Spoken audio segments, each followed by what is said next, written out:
Only 3 games left of the Championship season and Norwich City are within touching distance of playoff qualification. The first of those 3 games comes at Carrow Road against Bristol City, a test that I think might be the most difficult of their 3 games left. Bristol have been in fantastic form. They're up in the sort of automatic promotion places if you look at the last 5 or 6 games and the form in the division over that period.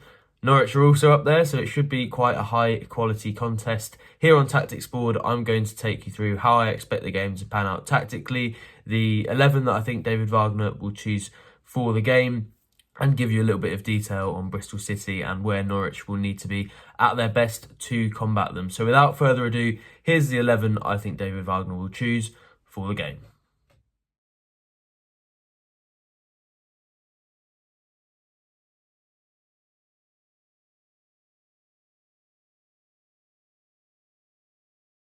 So I've gone for Angus Gunn in goal, Jack Stacey at right back, Shane Duffy and Ben Gibson at centre back, with Sam McCallum at left back, Kenny McLean and Marcelino Nunez in the centre of midfield, with Gabriel Sara on the right, Borja Sainz on the left and Ashley Barnes behind Josh Sargent up front. And you'll notice that's an unchanged team. I've sort of picked the team the last 2 or 3 weeks in a row, and it's nice to have had a couple of weeks where it's been a very predictable starting 11 before Jonathan Rowe comes back and really throws a spanner in the works in that sense.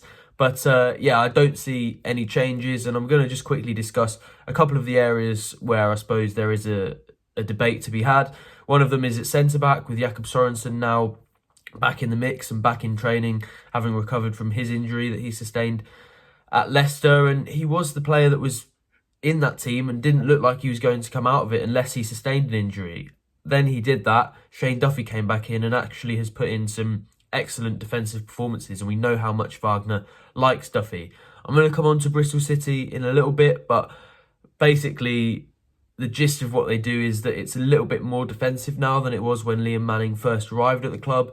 And I suppose in those terms, it would be a positive to have Sorensen in the team over Duffy, because you want somebody who can distribute. You want somebody who can start those attacks with progressive passes and maybe doesn't worry you as much as Duffy does in a game where Norwich will probably have a good amount of possession. But I just think defensively, which is obviously the priority for the back line, especially for David Wagner, although he has spoken about the importance of being good in possession before, I think Duffy is somebody who you can rely on. And in this situation where Norwich would like to win this game and probably are still favourites to win this game but don't necessarily need to win it, I think Wagner might just err on the side of defence first, especially with Sorensen just coming back from injury, and we know Wagner sort of likes to take things slowly in that sense. So I've gone for Duffy. The other area that's, I suppose, up for debate in a sense at the moment is that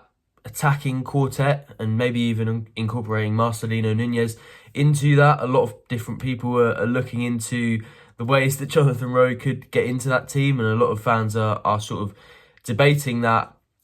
And I think that's a debate that definitely is going to be had over the next couple of weeks or so. It was something I asked David Wagner about at his pre-match press conference, and I tried to sort of get him into the debate over whether he had a little bit of a headache, and I think we all know that he will do before long. But the way that he spoke after the amount of time that Jonathan Rowe has been out injured, I mentioned in the case of Sorensen that Wagner likes to sort of ease players back in.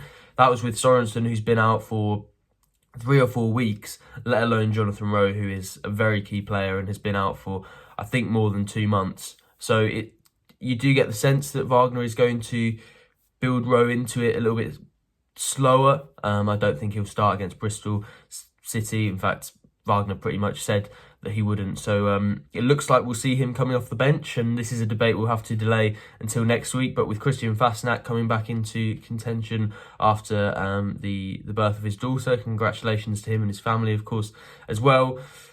Rowe back from injury now, and Gabriel Sara performing very well in that position, along with the rest of the attacking players. It's definitely a very interesting decision that Wagner's got on his hands going into probably that Swansea game. But for now, I'd expect to see that stay sort of how it is. But definitely a lot of moving parts once Rowe comes back into contention for a starting place. In terms of what Norwich will face from Bristol City, you see Liam Manning in charge and the way that he set up his teams previously, the way even that he set up the Robins when he arrived there, and you'd expect a more possession-based team that wants to control the game, that wants to dominate the game and attack in that way.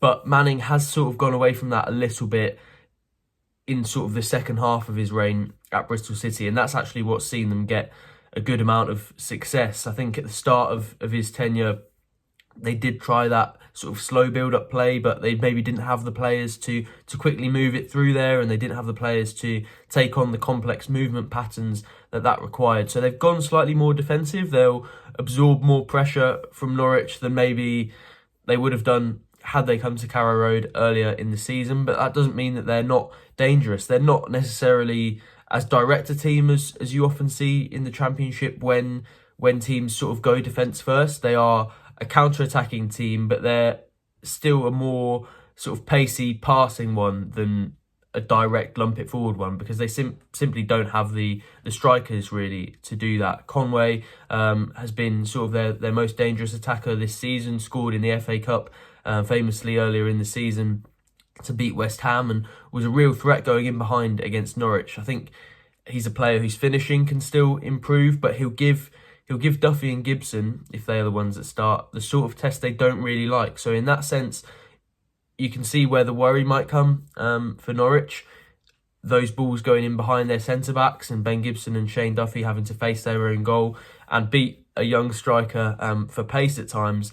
But the way that they'll hope to deal with that is just with their nous, with sort of body positioning and how they deal with that tactically and positionally. So I don't think it's a game for Duffy and Gibson to be diving in and winning loads of headers and doing those things that we associate them with, and a lot of the things that they did to get Norwich over the line against Preston. It's one where maybe they will be tested slightly more. I think it might resemble a little bit that game against Plymouth, where obviously Norwich were actually very narrow winners, even though their manager at the time, Ian Foster, was on the verge of being sacked. Plymouth were fighting relegation. Norwich were still ran very close by Argyle. And then you look at the form that Bristol City have been in. I don't think it's going to be quite as simple a test as a lot of people feel it will be. It will be a difficult one for Norwich, but if it's one that they can win, that would be absolutely huge. I think anyone looking at the Championship table will know it doesn't really look like Norwich will need many more than maybe 4 or 5 points, and that might be being cautious as well. So a win would be absolutely huge for them going into 2 more games of the season, and then hopefully another 3 after that. Of course, we'll have every kick covered, not only against Bristol City, but for the rest of the season, however long that continues. So go to pinkun.com/subscribe to access all of our subscriber exclusive coverage. Thank you for joining me on Tactics Board, and I'll see you very soon.